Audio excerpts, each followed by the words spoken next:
Oi, gente. Meu nome é Francisco Brescia, eu sou psicólogo da assistência social aqui no município de Nova Iguaçu. Eu estou gravando essa apresentação para falar com vocês, estagiários da PSB no domicílio, perdão, da PSE no domicílio, sobre algumas referências para o nosso trabalho. É tudo bastante simples, bastante prático. É claro que a gente vai ter a possibilidade de estar conversando pessoalmente, mas o vídeo é um ponto de partida, é também um material que vocês podem consultar se vocês tiverem dúvidas, e é um facilitador para a gente estar reproduzindo a informação no caso de receber novos estagiários. Antes de qualquer coisa, eu acho importante falar da minha trajetória profissional e formação, porque isso ajuda a entender o contexto da proposta de trabalho. Eu fiz estágio em psicologia organizacional e gestão de pessoas pelo IBGE, e assim que eu me formei, eu fui trabalhar com saúde mental. Eu me formei em 2011 e desde então eu trabalho de maneira contínua na saúde mental, e a partir de 2014 eu também passei a trabalhar na assistência social aqui mesmo no município de Nova Iguaçu. Eu acho que é importante dizer isso porque dá contexto ao que eu vou apresentar para vocês como proposta de trabalho, né? Ao longo desses anos, eu tenho observado a potência do serviço público, mas eu também tenho visto algumas fragilidades. Entre essas fragilidades está a reduzida atenção aos processos de trabalho, a precária padronização de parâmetros para o desenvolvimento e registro das atividades e a lenta apropriação de novas ferramentas para a modernização do trabalho. Acho que essas percepções são resquícios da formação que eu tive, né? Resquícios das aulas de psicologia organizacional, apesar desses anos todos eu não ter trabalhado com essa área, somada à minha experiência como psicólogo da saúde mental e psicólogo na assistência social, experiências essas que ficam no escopo do serviço público. E é com esse olhar que eu fui construindo ao longo dos anos referências para o meu trabalho, e referências essas que agora eu tenho a oportunidade de compartilhar com vocês a partir desse chamado para atuar na PSE no domicílio. Então, a proposta é apresentar referências para o fluxo de trabalho e ferramentas digitais para cadastro e registro do acompanhamento dos usuários na PSE no domicílio. Bom, antes de desenvolver mais informações sobre a proposta, é importante sinalizar para vocês qual é a inspiração disso, né? Eu já vinha fazendo um processo de digitalização dos meus atendimentos, e aí a gente teve a pandemia o ano passado, tanto no CREAS quanto no CAPS-AD, eu consegui realizar algumas atividades no curto período que a gente trabalhou de forma remota, porque eu tinha esse material, né? Eu não teria como fazer boa parte do que fiz se eu tivesse exclusivamente o material físico. Então, existe, entre outras vantagens de digitalizar o processo de trabalho, existe essa dimensão do trabalho remoto, a facilidade que a gente tem de resgatar informação. Por exemplo, quando a gente recebe no CREAS algum ofício referente a um acompanhamento que já foi encerrado há muito tempo e a gente precisa fazer o resgate desse material, nem sempre isso está arquivado de uma maneira que o acesso seja simples, né? Já tem muito tempo que o acompanhamento aconteceu. E com arquivo digital a gente não tem esse problema. A gente faz a retirada, a gente faz a consulta no computador, no celular, e consegue entender ali de que maneira o acompanhamento aconteceu, qual foi o último registro. Então, as facilidades são essas, né? A facilidade de compartilhar informação. É claro que um outro ponto importante é a estética, né? Eu já peguei prontuário com uma apresentação horrorosa,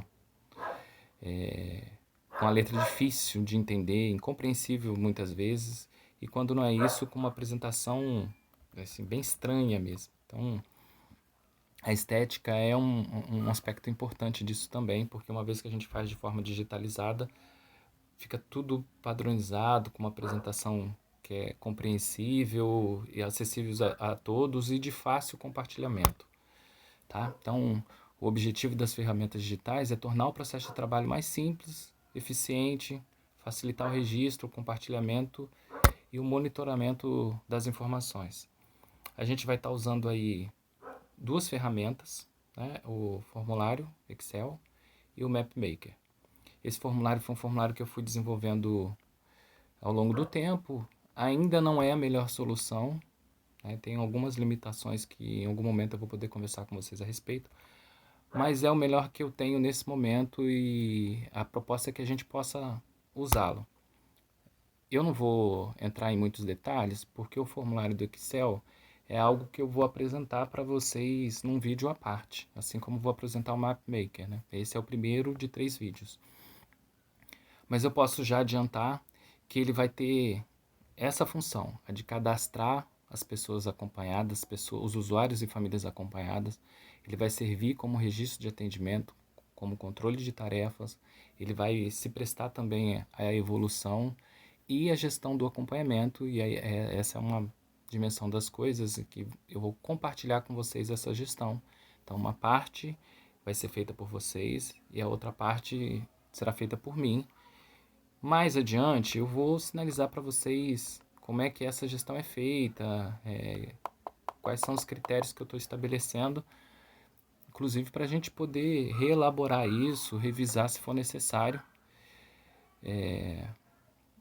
mas uma coisa de cada vez, né? Eu acho que isso vai ficar para frente. Eu espero que vocês percebam, com essas explicações que eu estou dando, que tão importante quanto fazer é conhecer as razões do fazer, né? Eu não quero que vocês apenas executem os parâmetros que eu estabeleci. Eu quero que vocês conheçam o sentido. Vamos para o próximo slide aqui. Então, cada um de vocês terá um arquivo individual que poderá ser acessado do celular ou do tablet do serviço. Se for de interesse, inclusive do celular pessoal de vocês, esse arquivo vai ter uma senha simples, mais para proteger caso o arquivo seja de alguma forma extraviado do que para criar qualquer tipo de barreira interna aí para gente, tá? Então é uma senha simples, uma senha para que se terceiros tiverem acesso ao arquivo, não façam a leitura daquilo que a gente tem registrado. As informações vão ser transferidas para o arquivo principal e a partir desse arquivo principal eu vou estar fazendo a gestão das informações. Bom, vamos para o próximo slide aqui. MapMaker. O MapMaker é um aplicativo que eu uso há bastante tempo, é um aplicativo de mapa e eu percebi que ele é um aplicativo que a gente tem a possibilidade de utilizar como um formulário offline. Então, mesmo que a gente não tenha internet, a gente vai ter a possibilidade de conseguir usar esse aplicativo como uma forma de fazer o cadastro inicial, o registro dessas famílias. Vai ficar mais claro também quando eu apresentar para vocês o vídeo. Então, ele tem essa função de também estabelecer para a gente um georreferenciamento dos usuários, para a gente planejar as visitas, mas também para a gente produzir outras análises. Análise, por exemplo, sobre a prevalência de algum tipo de incidência que a gente queira observar. Se a gente está atendendo pessoas vítimas de abuso sexual, por exemplo, ou idosos vítimas de violência, e a gente faz esse olhar, né, esse cruzamento de informações num mapa, a gente consegue identificar se existe maior incidência num território do que em outro, só para a gente pensar em uma possibilidade de incidência. Então essa é a ideia de estar utilizando esse aplicativo. Ele vai servir como um formulário para a gente, mas ele também vai ter essas outras funções de ajudar no planejamento das visitas, de identificar a proximidade entre as famílias que a gente atende, para que essas visitas sejam planejadas considerando essa proximidade, mas também considerando outros fatores, né? A gente tem outros critérios na assistência social para estar estabelecendo o que é prioritário. O fluxo do trabalho não é um fluxo específico para a nossa demanda, mas é um processo de trabalho que eu tenho estabelecido na minha experiência com Crese e que eu gostaria que fosse uma referência para a gente na nossa prática aqui na PSE. A gente vai ter que talvez fazer ajustes, mas como ponto de partida, a gente tem esse fluxo que está posto aí. a gente costuma receber a demanda do Ministério Público, de outras instituições do Sistema de Garantia de Direitos, dos CREAS, dos CRAs, dos serviços de saúde.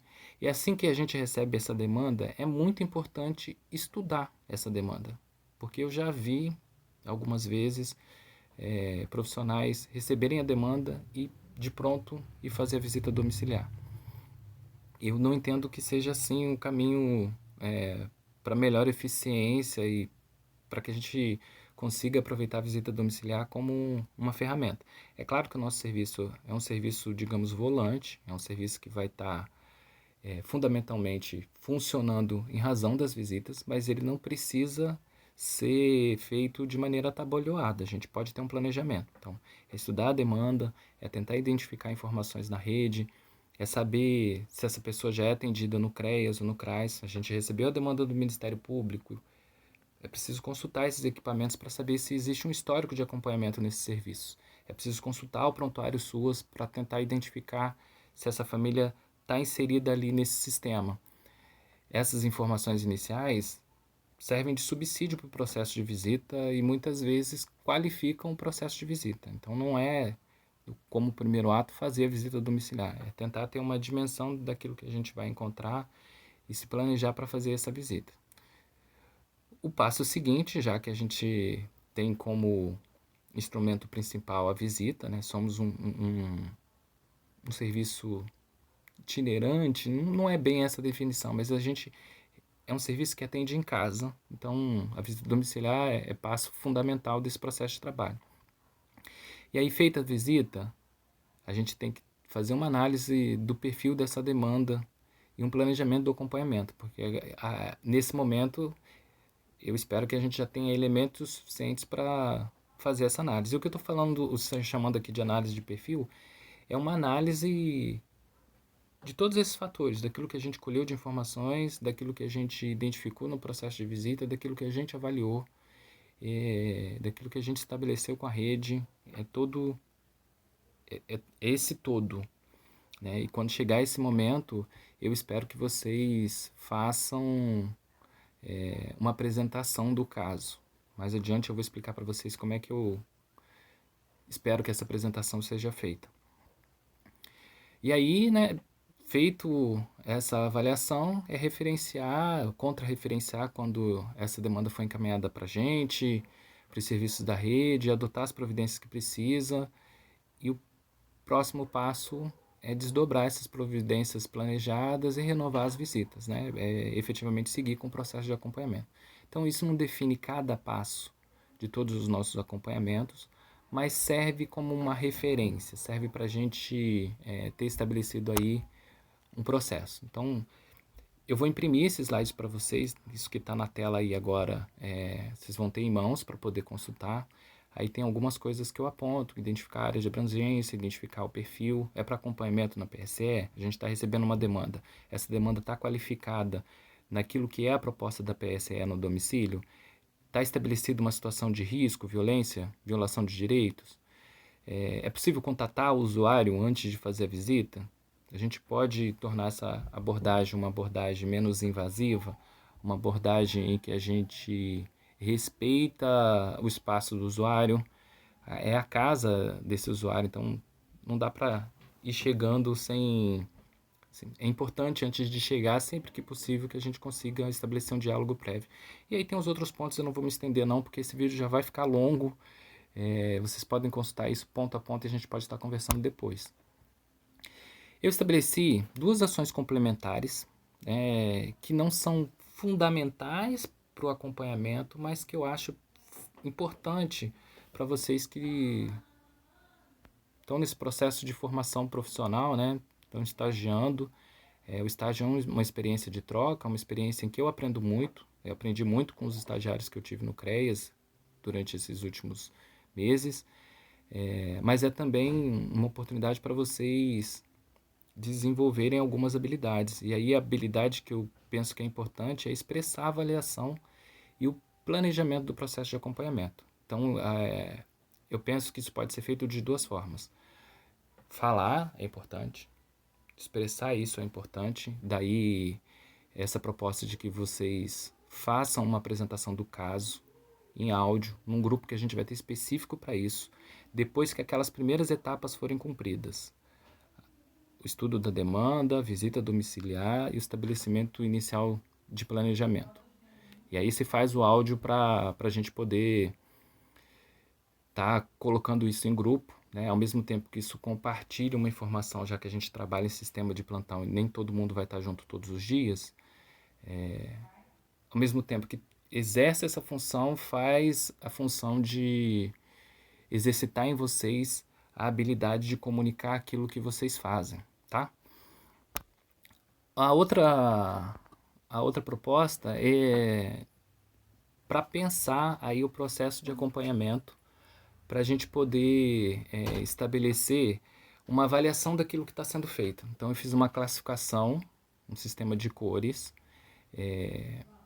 que também não é indispensável para o acompanhamento, mas é importante para que vocês consigam pensar o que vocês estão fazendo, para que vocês consigam classificar, qualificar aquilo que vocês estão fazendo.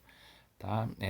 A classificação ela não é indispensável, como eu disse antes, mas ela ajuda a gente a pensar como é que está o nosso trabalho. Ajuda a pensar no planejamento, ajuda a estabelecer prioridade. A gente consegue, exercitando isso, pensar os diferentes casos e arranjar esse processo de trabalho, tá bom? Então fiz aí as referências, o verde, providências quando a situação está bem encaminhada, existe uma expectativa de que em breve o acompanhamento seja encerrado ou que seja aquele acompanhamento de manutenção. A violação ou situação de risco foi superada, mas ainda há providências em fase de execução. Por exemplo, tem um pedido de BPC em curso, a gente precisa acompanhar esse pedido, precisa estar em articulação com o NAI, precisa estar em articulação com o NAPAD, que são os serviços aí especializados para essa solicitação de BPC, tá? O outro critério é o critério amarelo, para algumas providências, quando a gente, no processo de acompanhamento, já realizou algumas providências, né? Eu escrevo aí, inclusive, um exemplo nos casos em que a gente encaminhou a demanda para a saúde mental, mas a gente precisa monitorar essa demanda, precisa auxiliar o sujeito nessa garantia de direito de acesso ao serviço à saúde, e isso exige uma certa atenção. Por isso, eu considero que nesses casos tem aí uma necessidade de atenção intermediária. A gente já fez o que a gente pode fazer, a gente ainda tem coisas por fazer, mas as coisas estão em curso. Precisam da nossa atenção, mas estão em curso. E como vermelho, os casos mais complexos, os casos que a gente está iniciando, que ainda tem muitas providências pendentes, ou que tem alguma pendência urgente, tá? Como no caso de pedido de abrigamento. A gente faz o pedido num plantão e no outro plantão a gente tem que estar em contato com o serviço de acolhimento. Se aquele serviço de acolhimento não dá uma resposta, a gente precisa acionar outro. Existe ali uma urgência das providências. Eu acabei passando rápido demais o slide anterior, mas nele eu fiz uma observação, tá? Que a proposta desse sistema de classificação é um exercício para vocês, mas não é uma comparação de gravidade da demanda. Ele é uma possibilidade de a gente estar avaliando o nosso processo de trabalho, o nosso processo de acompanhamento. De a gente pensar as prioridades, tá? Não é uma comparação entre demandas. Até porque, pensem o seguinte, uma demanda que esteja relacionada, por exemplo, a abuso sexual é extremamente grave. Mas se a família foi atendida, se essa criança está num lar que é protegido, se a situação de risco foi superada, se essa criança conseguiu inserção no serviço de saúde e se ela vem se desenvolvendo bem, a situação para o acompanhamento não é prioritária. O que é prioritário talvez seja um idoso que está em situação de violência, que está em situação de risco e que a gente precisa abrigar. Então, a gente não está comparando a gravidade da demanda que a gente está atendendo. O que a gente está fazendo é estabelecer uma prioridade de ação, tá bom? Eu espero mesmo, como eu escrevi aqui para vocês, que as referências apresentadas sejam utilizadas para otimizar o nosso trabalho, potencializar nossas intervenções. Mas o que tem de mais fundamental no processo de trabalho é aquilo que a gente vai desenvolvendo no dia a dia, são as descobertas que a gente faz, são as trocas, é o nosso encontro. Então, tenho isso em alta consideração, né, essas referências, mas não levem elas muito a sério, porque não é para levar. Elas são referências para auxiliar nesse processo de trabalho, tá? Bom, é isso. Eu quero agradecer vocês. Espero mesmo que vocês consigam, a partir dessas referências, construir outras referências e que a gente possa fazer um trabalho em conjunto, um trabalho que seja fundamentalmente para a garantia de direitos dos nossos usuários e famílias.